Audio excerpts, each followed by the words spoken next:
Olá pessoal, tudo bem? Espero que tenham descansado nesse período aí, né? Vamos conversar um pouquinho e retomar o nosso conteúdo para o segundo trimestre, né? Sobre política, economia e marketing no esporte. Bom, nós falamos anteriormente sobre as características socioeconômicas e socioculturais relacionadas a aspectos econômicos, relacionados a aspectos culturais, políticos, né? E formas marketistas que encontramos dentro das práticas esportivas. Falamos um pouquinho sobre que esse processo é um processo antigo, né? Ele data de civilizações da antiguidade clássica, como a Grécia, como a Roma, né? E ele acaba sendo utilizado hoje também como uma forma estrutural, seja ela de propaganda política, seja ela uma forma estrutural de ganho e fins econômicos, ou seja ela com a sua relação do processo de marketing na venda de um produto ou na venda de uma determinada imagem, ou inclusive na venda de um determinado conceito, seja ele político, social ou o que for, tá?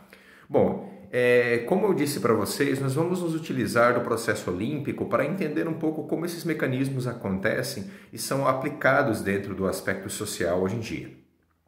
Só para a gente entender então, vamos relembrar que quando eu falei para vocês sobre Olimpíadas da Antiguidade Clássica, e que aquelas civilizações daquele período, principalmente a civilização grega, elas cessavam todo o processo de guerra durante o acontecimento das Olimpíadas, né? Porque era muito mais importante os mecanismos de confraternização, troca de experiências e a discussão entre aspectos fundamentais do que o processo de guerra.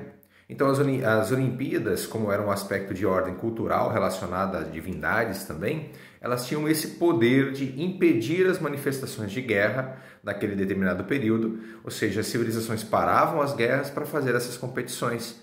De certa forma, o armistício que acontecia nesse momento, às vezes até diminuía ou acabava com o processo de guerra que estava acontecendo. Era uma possibilidade que eles tinham para isso acontecer. Bom, as Olimpíadas, então, elas acabam na Antiguidade Clássica em torno lá de 380, porque um imperador romano, chamado Teodósio I, se não me engano, ele ascende ao poder, né? Ascende ao poder na antiga Roma, e acontece o seguinte, ele se converte ao cristianismo. Quando ele se converte ao cristianismo, toda e qualquer manifestação do politeísmo grego, ela desaparece. Lembram que no período romano, no Império Romano, toda a civilização conhecida foi conquistada pelos romanos, inclusive os gregos. Tá? Inclusive parte da civilização grega também foi conquistada pelo Império Romano. Então, como esse imperador ele se converte ao cristianismo, e queira ou não, as Olimpíadas eram uma manifestação do politeísmo grego, que adoravam várias divindades, e agora com o cristianismo você só tem uma divindade, era heresia, era contra, né, a questão das manifestações de outras religiões ou de outras divindades. Então a Olimpíada acaba nesse período da Antiguidade Clássica. Ela vai retornar só com um barão chamado Barão de Pierre de Coubertin, já no período contemporâneo, na Era Moderna, 1800, que é um grande pesquisador sobre as manifestações da cultura grega, e ele incentiva alguns países já nesse período a retomarem a prática dos movimentos olímpicos como uma forma de aproximar as civilizações economicamente, politicamente, com os mesmos ideais que nós tínhamos na civilização grega antiga, né? A harmonia e paz entre os povos. Tanto que se a gente olha, por exemplo, os símbolos dos 5 anéis olímpicos, eles representam os 5 continentes, que é uma forma de unir os 5 continentes.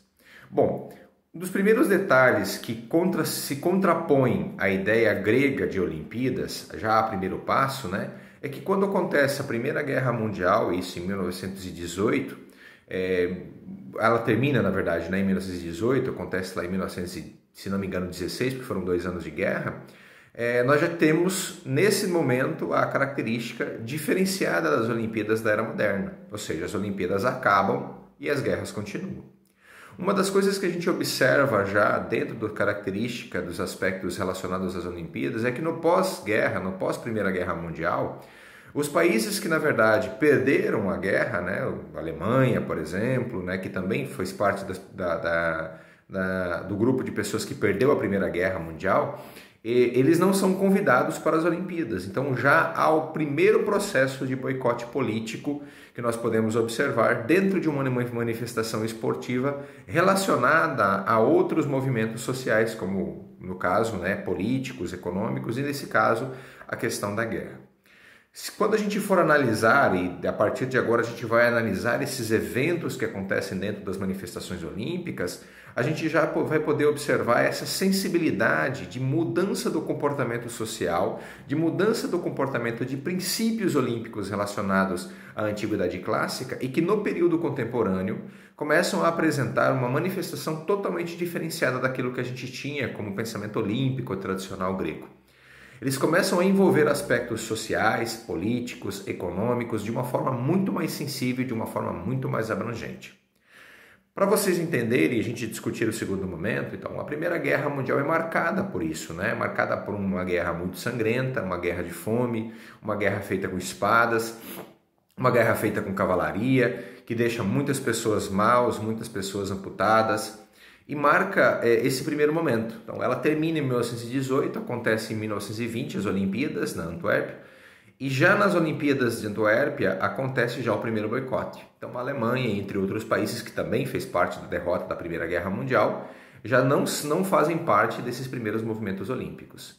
Tá? É uma característica que a gente vai começar a perceber de como os aspectos olímpicos começam a influenciar como os aspectos sociais, econômicos, políticos começam a influenciar as Olimpíadas já no período contemporâneo.